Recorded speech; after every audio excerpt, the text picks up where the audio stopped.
The past few years I've been playing Marshall amps almost exclusively. I tried other amps, but none of them seemed to work for me.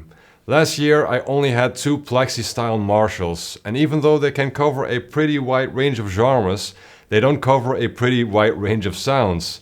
And that started bothering me, especially with my session work, live as well as in the studio. For that reason I started looking for an amp that could cover more ground. I needed something versatile, something that would work for Americana and roots up to blues and classic rock. To find something suitable for my needs, I asked for opinions on forums and scoured the internet. And a lot of people started pointing me towards Dr. Z amps, especially the Mas 18, because of its reputation as a Swiss Army knife amp. That triggered something, because Dr. Z amps had been on my radar for a while, even before I started my search. It started with some live videos of the Black Crowes with Oddly Freedom guitar, and I loved the sound he was having on those videos. After some digging, I found out he was using a Dr. Z amp. And the same thing happened with Joe Walsh and Brad Paisley. So I started doing some more research.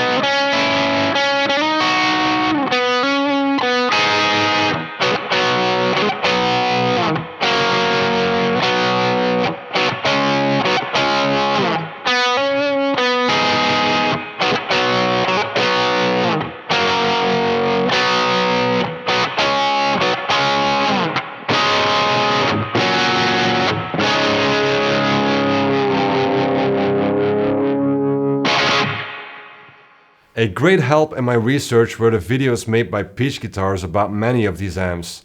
I think Jack Griffiths does the best job of showcasing the amps in the Dr. Z lineup, and he paints a very good picture of what they're capable of. Still, it was hard to find the right amp that would suit my needs. The first one I tried was a Z-Rec Jr., which was like nothing I ever played before. It was very punchy and dynamic, and it had a lot of character. Unfortunately, the store only had a combo version in stock, and I was specifically looking for a head. So next up I tried the Therapy, which unfortunately turned out to be dead on arrival. Trying to find the issue with the amp actually made me like the brand more though, and I will tell you why. I got on the ZTalk forum, which turned out to be a very kind and passionate community. They were not the only ones helping me though. Dr. Z owner and creator Mike Zadie even contacted me personally about this issue. And not only that, he read about my amp search on a different forum and he gave me his recommendation for which amp I should use and which retailer near me he vouched for. Needless to say, I followed the doctor's orders.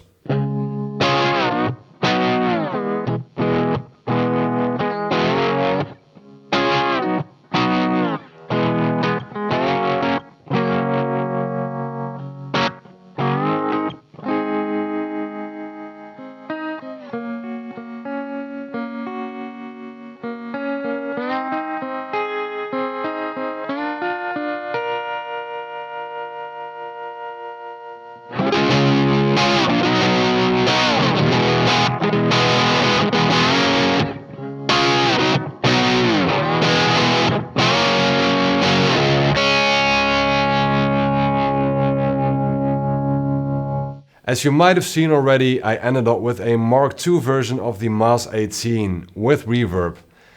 I had to wait a while before the referred retailer actually had one coming in from the US. And in the meantime, I found out that my local guitar store actually had a EZG50 in stock.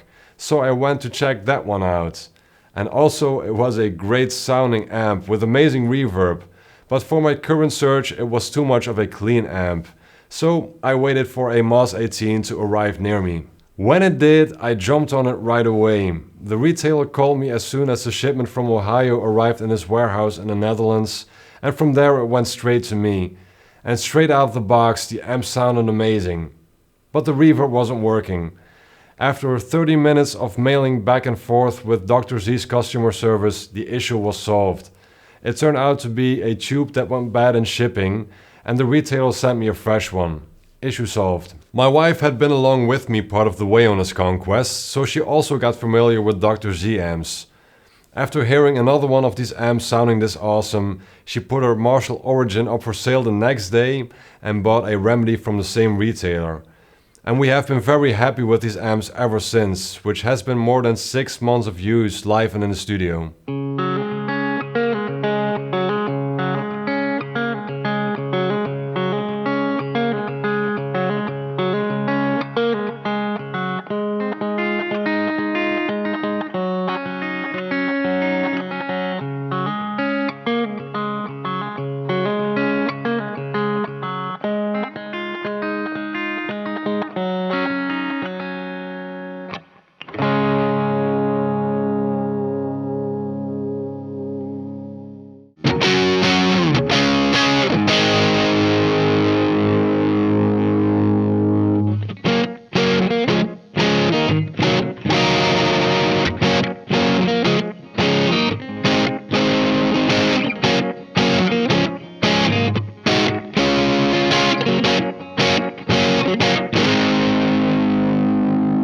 Let me clarify that I'm not trying to suck up to Dr. Z here. It's my opinion, I'm being honest and I'm being genuine. These amps are not easily available here in Europe, but they cost the same or a little bit less than many big name brands with PCB boards. And for that you get handmade, hand-wired amps that are built like a tank. On all of the Dr. Z amps I tried, the controls work really well and it's almost impossible to get a bad sound.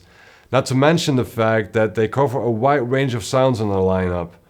In my opinion, they're just great value for money. The fact that they're a small company making all these amps themselves by hand and being this approachable and connected to its players is a huge plus for me. I'm pretty sure that the main man at Marshall wouldn't get in touch with me the same way that Mike Zadie did.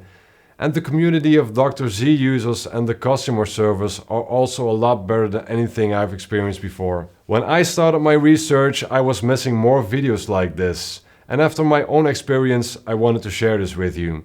Maybe someday you're in the same boat as I was in before, and this video might help you on your journey. Let me know in the comments if you have any experience with Dr. Z amps. Please like, subscribe, hit the bell icon, and thank you very much for watching, and I'll see you next time.